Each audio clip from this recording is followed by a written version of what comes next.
आदि अनेकों देवी देवता हैं जो किसी न किसी वाहन पर विराजते हैं। जैसे कि माँ दुर्गा का वाहन शेर है। शेर की सवारी करने के कारण माँ दुर्गा को शेरों वाली माँ के नाम से भी पुकारा जाता है। पर शेर ही माँ दुर्गा का वाहन क्यों बना? आखिर शेर को ही ये सौभाग्य क्यों और कैसे प्राप्त हुआ? इसके पीछे एक पौराणिक कथा प्रचलित है। दुर्गा माँ के कई रूप हैं। उनमें से एक रूप माँ पार्वती का भी है। देवी पार्वती बचपन से ही शिव भक्त थी और शिव जी को अपना पति मानती थी।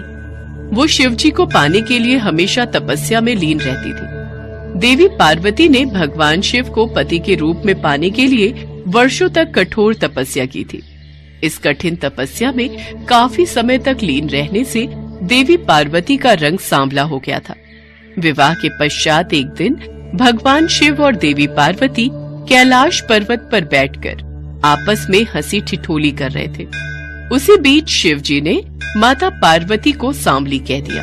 देवी पार्वती, तुम्हारा रंग कितना सांवला हो गया है, देखो तो जरा। स्वामी, यह सब तो आपको पाने के लिए मैंने तपस्या की थी, उसी कारण मेरा रंग सांवला हो गया। जाइए, मुझे आपसे बात नहीं करनी। आपने मुझे दुख पहुंचाया है। अब मैं तभी लौट कर आऊंगी जब मैं सांवली नहीं रहूंगी। मैं गौर वर्ण की हो जाऊंगी। मैं तपस्या के लिए जा रही हूँ। पार्वती, रुको तो। अरे तुम तो नाराज हो गई। मैं तो यूं ही कह रहा था। लगता है देवी पार्वती को मेरी बात का बुरा लग गया। अब तो ये तपस्या में लीन होने चली गई। शिव जी से नाराज होकर माँ पार्वती घने जंगलों में जाकर तपस्या में लीन हो गई। जब माता पार्वती तपस्या में लीन थी, उस समय एक भूखा शेर उधर से गुजर रहा था। उसने माता पार्वती को देखा और उन्हें अपना शिकार बनाने के लिए आगे बढ़ा। अरे, ये तो तपस्या में लीन है। मेरी गर्जना का इन पर कोई प्रभाव नहीं हो रहा। मुझे इनकी तपस्या भंग होने का इंतजार करना होगा। आखिर मैं भी तो देखूं कि एक शेर की गर्जना का असर इन पर क्यों नहीं हुआ और इनकी तपस्या भंग क्यों नहीं हुई, ये भयभीत क्यों नहीं हुई। माता पार्वती को तपस्या में लीन देखकर शेर वहीं पर बैठ जाता है और वो माँ पार्वती की तपस्या समाप्त होने का इंतजार करने लगता है। लेकिन माता पार्वती की तपस्या कई वर्षों तक चलती रही। तब तक वो शेर आस लगाए वहीं पर बैठा रहा। माँ पार्वती के चमत्कार से शेर भी उतने वर्ष भूखा प्यासा रहा, मानो वो भी माँ पार्वती के साथ तपस्या कर रहा हो। न ही उसने माता पार्वती को कुछ कहा और न ही वहाँ से उठा। तब के कई वर्ष बीत जाने के बाद देवी पार्वती की तपस्या से प्रसन्न होकर वहाँ शिव जी प्रकट हुए। देवी पार्वती, आंखें खोलो। मैं तुम्हें गोरा होने का वरदान देता हूँ। पार्वती, तुम गंगा स्नान करो। इससे तुम गौर वर्ण की हो जाओगी। अपने उज्जवल गौर वर्ण के कारण अब से संसार आपको गौरी के नाम से भी जानेगा और आपका सांवला वर्ण कौशिकी देवी के नाम से जाना जाएगा। आप धन्य है प्रभु। तभी देवी पार्वती की नजर वहाँ बैठे एक शेर पर जाती है। अरे, ये शेर यहाँ कैसे?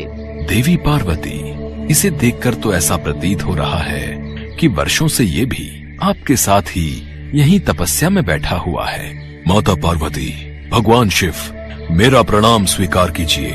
आपका कथन सत्य है। मैं इसी विचार से देवी पार्वती पर आक्रमण करने ही वाला था, पर देवी पार्वती के अलौकिक चमत्कार से मैं रुक गया। मेरे हाथों से यह अपराध होने से माँ ने मुझे रोक दिया। मुझे क्षमा कीजिए माता। प्रभु, जैसे मैंने इतने दिनों तक तपस्या की, ठीक उसी तरह इस शेर ने भी मेरी प्रतीक्षा में तपस्या की है। मुझे इसकी तपस्या का फल इसे देना ही चाहिए। पर मैं ऐसा क्या करूं कि जिससे जगत में इसकी प्रशंसा हो? माँ, मैं आपकी सवारी बनना चाहता हूँ। आपको अपनी पीठ पर बिठाना चाहता हूँ। मैं चाहता हूँ जगत में मैं आपके वाहन के रूप में जाना जाऊं। मुझे ये वरदान दीजिए माँ। मुझ पर कृपा कीजिए। मैं आपके अंग संग रहकर आपकी सेवा और भक्ति करना चाहता हूँ। देवी पार्वती, अब तो इस शेर को वाहन बनाकर आपको इसकी इच्छा पूरी करनी ही होगी और अब आपको शेरों वाली के नाम से भी पुकारा जाएगा। देवी पार्वती मुस्कुरा देती हैं और शेर को वरदान देते हुए उसे अपना वाहन बना लेती हैं। शेर पर सवारी करने के लिए माँ दुर्गा के रूप में माँ पार्वती शेर पर सवार होती हैं। तभी स्वर्ग में उपस्थित सभी देवी देवता उन पर फूलों की वर्षा करने लगते हैं। गंगा में स्नान करके माँ पार्वती माँ गौरी के रूप में जानी जाने लगी। उनका श्याम वर्ण कौशिकी देवी के नाम से प्रसिद्ध हुआ और शेर की सवारी करने वाली माँ दुर्गा के रूप में पूरा संसार उन्हें शेरोवाली के नाम से पुकारने लगा और तभी से शेर माँ दुर्गा का वाहन बन गया।